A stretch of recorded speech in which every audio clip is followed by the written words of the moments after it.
Araceli Guerrero has lived in her La Mesa house on Keeney Street for 27 years. She reached out to CBS 8 looking for answers about why a new development across the street was approved without community input and concerns over fire lane access. Well, I reached out to the city of La Mesa.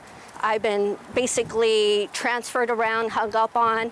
Basically, I'm being ignored. Her son, Christian Jones, is a civil engineer. He says the road between Guerrero's house and the new development needs to be 26 feet wide to allow fire trucks through, although the road right now is around 20 feet. He emailed the fire marshal with his concerns. The next following month, the code that I cited that would have enforced the 26-foot requirement was removed.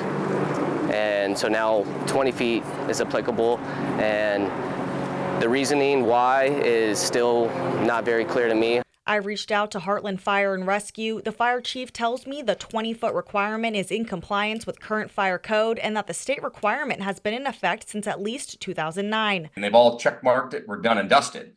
To find out more, I reached out to the project development company. I spoke with Justin Brennan, a partner representing the development with Keeney Street, LLC. The fire code comes number one.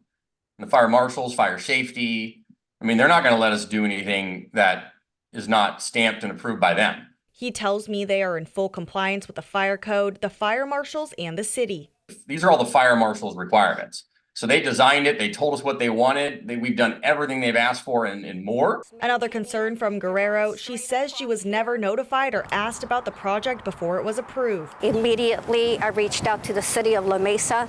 I called, I emailed, I wrote them letters. And the response that I received from them was, there's nothing you can do. This project's been approved. She says a similar project was proposed years ago and was shut down by concerns from residents. Brennan says there are different requirements for approval depending on the type of project. So there's ones that require community involvement and there's ones that do not. So this one does not because it involves affordable housing and all kinds of other things involved in it. Now the project is approved, but Guerrero is still hoping to see change in the future. I'm asking for the city of La Mesa to do the right thing. Put safety and the residents above profit. So this doesn't happen to somebody else like it has happened to me.